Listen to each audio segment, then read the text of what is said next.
हरे कृष्णा। नमस्कार दोस्तों, आप समस्त श्रोतागण का आपके YouTube चैनल जीवन अमृत पर हार्दिक अभिनंदन है। आप सभी का दिन शुभ और मंगलमय बीते। आज की वीडियो में आप रसपान करेंगे ज्येष्ठ महात्मा कथा का 20वां और 21वां अध्याय। इस अध्याय के अंतर्गत निर्जला एकादशी का व्रत वर्णन किया गया है। इसके पहले की कथा का रसपान करने के लिए आप सबका बहुत बहुत धन्यवाद। आप यदि इन कथाओं को पहली बार सुन रहे हैं तो अगर रसपान करने के बाद वीडियो पसंद आए तो आप पीछे की कथा अवश्य सुनें, जो कि मेरे चैनल पर प्लेलिस्ट में ज्येष्ठ महात्मा कथा 2025 के नाम से उपलब्ध है। क्योंकि सारी कथाएं एक दूसरे से जुड़ी हुई हैं, इसलिए अगर आप इन कथाओं का रसपान करके पीछे की कथाओं को भी अगर सुन लेते हैं तो आपको कथा समझने में आसानी हो जाएगी। आप सभी से अनुरोध है कि कथा का श्रवण संपूर्ण करें और कमेंट बॉक्स में दिल से हरे कृष्ण लिखने में कोई कंजूसी बिल्कुल भी ना करें। ऋषि लोग स्कंद जी से बोले कि हे स्कंद जी, आपने समस्त मोह को नाश करने वाला तथा अत्यंत आश्चर्य को देने वाला ज्येष्ठ माह के महात्म्य की व्याख्या की है। वह योगियों का गम्य सनातन साक्षात पर ब्रह्म शत्रु के संहार के निमित्त एकादशी के प्रभाव से वहाँ पर आए, जो पर ब्रह्म वचन से भी नहीं कहा जा सकता। इतना कहने पर ऋषि लोग फिर कहने लगे कि हे स्कंद जी, उस राजा पुलिंद ने दुखी होकर फिर क्या किया। स्कंद जी बोले कि हे ऋषियों, वह शोकातुर राजा अपने कुछ बचे हुए सैनिकों के सहित शीघ्र अपने नगर को आया और अपने नगर में राज्य भार को संभाला और शत्रु के पूर्ववासियों के वचन का मन से ध्यान करता हुआ एकादशी के प्रभाव को स्मरण करने लगा, जिसे स्वयं उसने नेत्रों में ही देखा था। इस प्रकार चिंता में मग्न राजा का बहुत समय व्यतीत हो गया और अधिक चिंता मग्न रहने के कारण उसके शरीर में केवल हड्डी और चाम मात्र ही रह गया।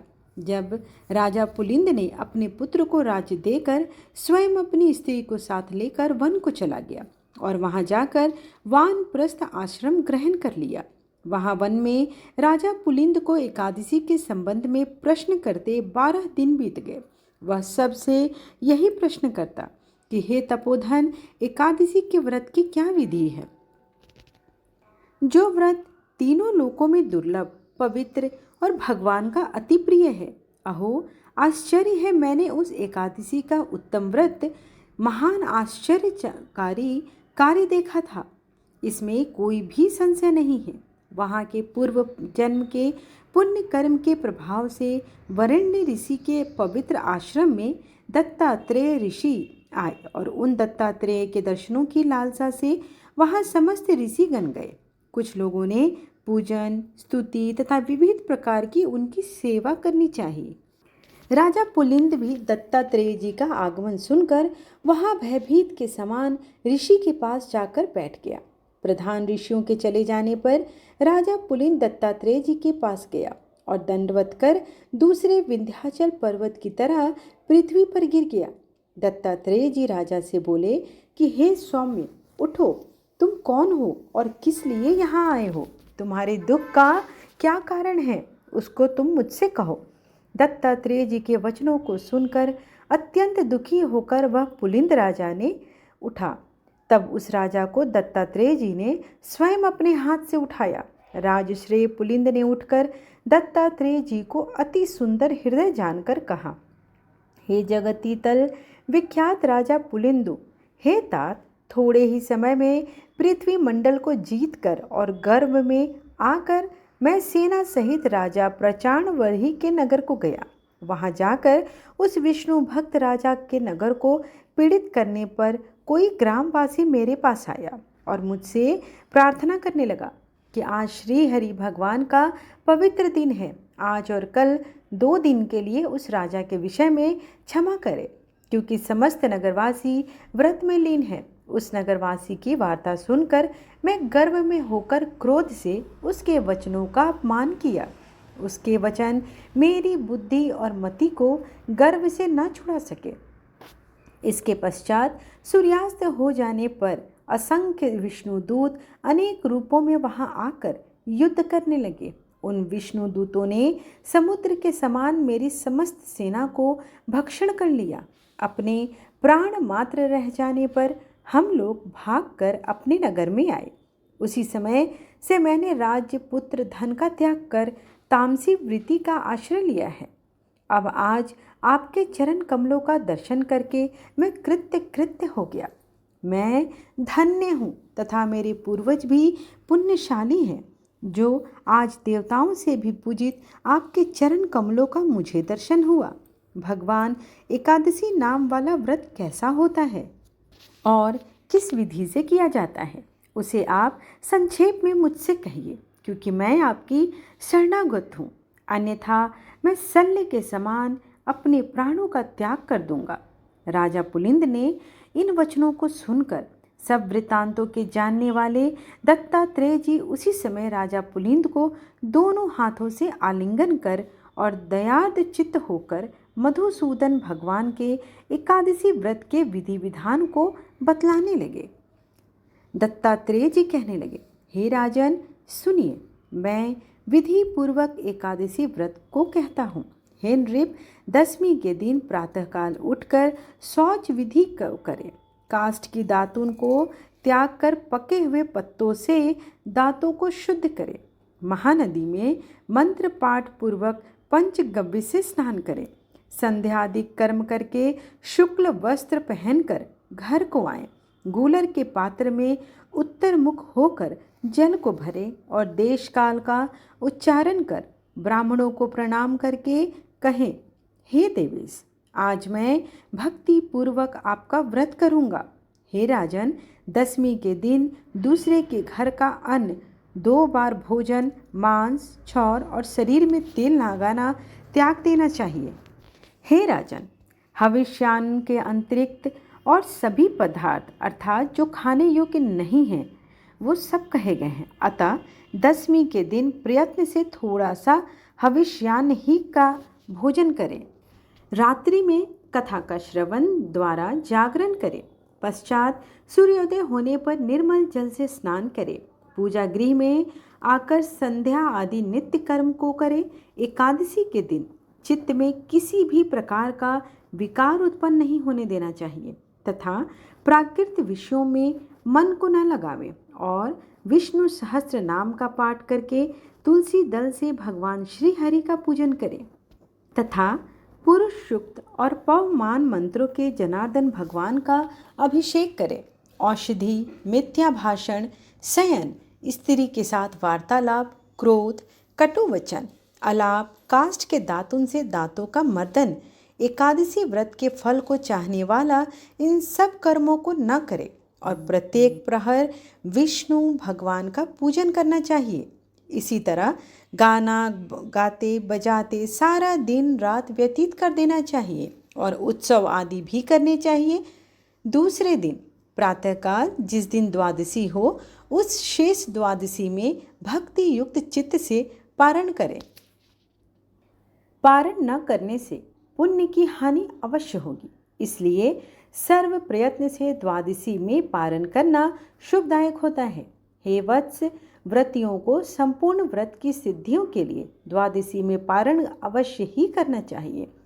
पारण के दिन बहुत से ब्राह्मणों को भोजन कराएं। जो असमर्थ हों उनको 12 ब्राह्मणों का ही भोजन करा देना चाहिए। पूजन सामग्री से पूजन कर तपस्वियों को भोजन करा देना चाहिए। तृप्ति पर्यंत शर्करा युक्त पायस का भोजन करावे और श्रेष्ठ ब्राह्मणों को मौन पूर्वक भोजन कराकर स्वयं भोजन लेवे। पराया अन्न, आमिष चीज़ें जो अर्थात जिन चीज़ों को खाने की वस्तु न हो, मांस, उड़द की दाल, तैल, स्त्री सेवन, मधु, औषधि, दूसरे की चुगली, हिंसा, कांसी के बर्तन में भोजन करना, पान खाना, हजामत और 2 बार भोजन करना, यह सब कही गई बातें, इन सभी बातों को द्वादशी को त्याग करें। सब व्रतों में यह उत्तम व्रत 3 दिनों में साध्य होता है। हे नृपश्रेष्ठ, एकादशी के दिन भोजन नहीं करना चाहिए और अन्न का तो सर्वथा त्याग ही कर देना चाहिए। एकादशी को अन्न खाने से नरक में जाता है। द्रव्य, जल, लवण, जहाँ अग्नि में प्रकोप जाते हैं वहाँ उसी लवण कहते हैं। अन्य धान्य से सिद्ध हो जाता है, अन्न है वह इसमें नहीं लिया जाता। जो मोहवश एकादशी के पारण समय पर्याप्त द्वादशी को धान्य का भोजन करते हैं सो चंद्रायण व्रत करके पाप से मुक्त होते हैं। हे राजन, जो तुमने पूछा उसका उत्तर मैंने तुमको दिया। राजा पुलिंद कहने लगे, हे तात, परम अद्भुत जो रहस्य कहा है उसके अनुष्ठान के लिए मुझ में शक्ति नहीं है, क्योंकि मेरा शरीर अत्यंत जर्जर हो गया है। इसलिए कृपा करके इसके सार के सार को ठीक ठीक बताएं। हे भगवानम, सार पदार्थ समस्त कर्मों के होते हैं। दत्तात्रेय जी बोले कि हे महाबाहो, मैं परम अद्भुत रहस्य तुमसे बतलाता हूँ, जिसके अनुष्ठान मात्र से समस्त कार्य सफल होते हैं। हे राजन, ज्येष्ठ मास के शुक्ल पक्ष की एकादशी को निर्जला व्रत रखो। इसके करने से सब कुछ पूर्ण हो जाता है, इसमें कोई भी संशय नहीं है। राजा पुलिंद बोले कि हे दत्तात्रेय जी, ज्येष्ठ मास की एकादशी निर्जला क्यों हुई? दत्तात्रेय जी कहने लगे, हे राजन, प्रथम राजा प्राचीन वर्ही ने एकादशी के दिन संपूर्ण व्रत जल रहित किया, इसलिए यह एकादशी जल वर्जित हुई। निर्जला नाम से प्रसिद्ध एकादशी पापों का नाश करने वाली कही गई है। यह कह दत्तात्रेय जी चले गए। तत्पश्चात राजा पुलिंद ने भी इसको विधि पूर्वक किया। इसी एकादशी व्रत के अनुष्ठान मात्र से राजा पुलिंद दूसरे जन्म में प्रहलाद नाम से भगवान के श्रेष्ठ भक्त हिरण्यकशिपु का पुत्र हुआ।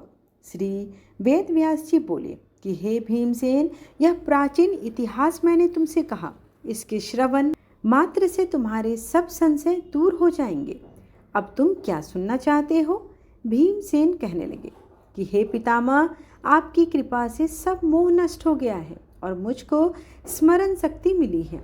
हे तात, व्रत करने के लिए मैं तैयार बैठा हूँ। निसंदेह मैं आपके वचन का पालन करूँगा। स्कंजी कहने लगे कि हे ऋषियों, वेद व्यास जी के कथना अनुसार इस व्रत को भीमसेन ने किया और चक्रपाणी भगवान विष्णु की कृपा से सब पापों से मुक्त हो गया।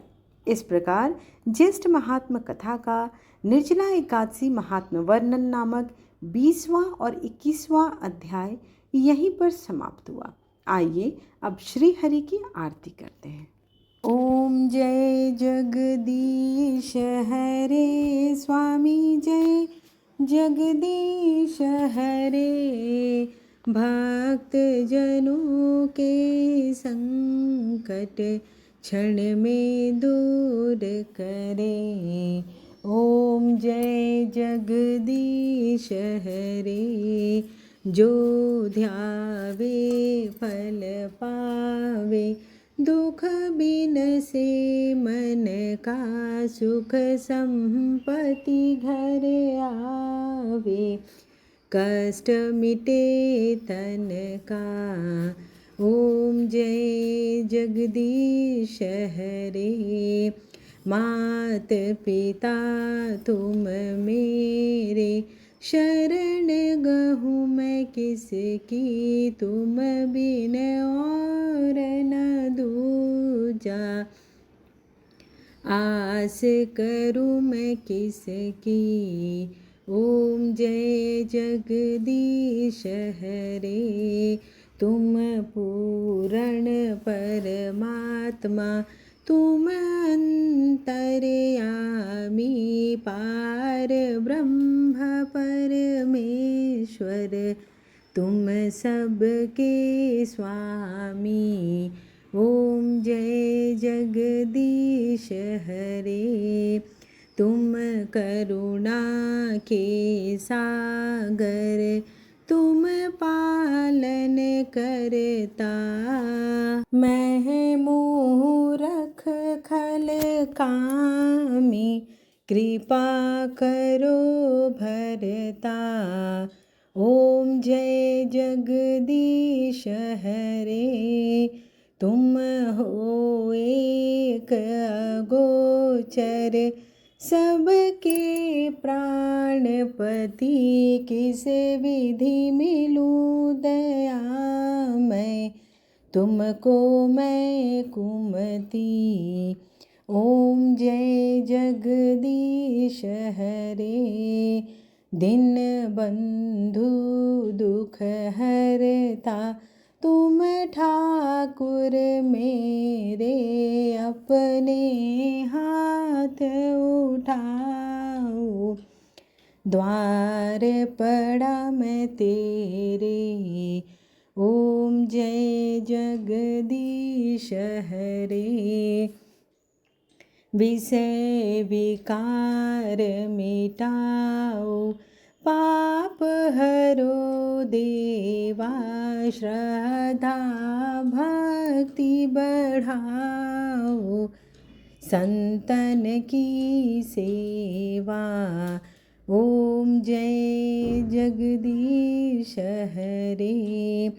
तन मन धन और संपत्ति सब कुछ है तेरा, तेरा तुझको अर्पण क्या लागे मेरा। ओम जय जगदीश हरे। श्री जगदीश जी की आरती जो कोई नर गावे, कहत शिवानंद स्वामी, मन वांछित फल पावे। ओम जय जगदीश हरे। स्वामी जय जगदीश हरे। त्वमेव माता च पिता त्वमेव, त्वमेव बन्धु च सखा त्वमेव, त्वमेव वेद्या द्रविणं त्वमेव, त्वमेव सर्वं मम देव देव। आज की वीडियो अगर आपको पसंद आई हो तो चैनल को लाइक शेयर एंड सब्सक्राइब अवश्य करें। वीडियो को लाइक करें और ज़्यादा से ज़्यादा लोगों को शेयर करें ताकि वो भी इनका लाभ उठा सके। धन्यवाद।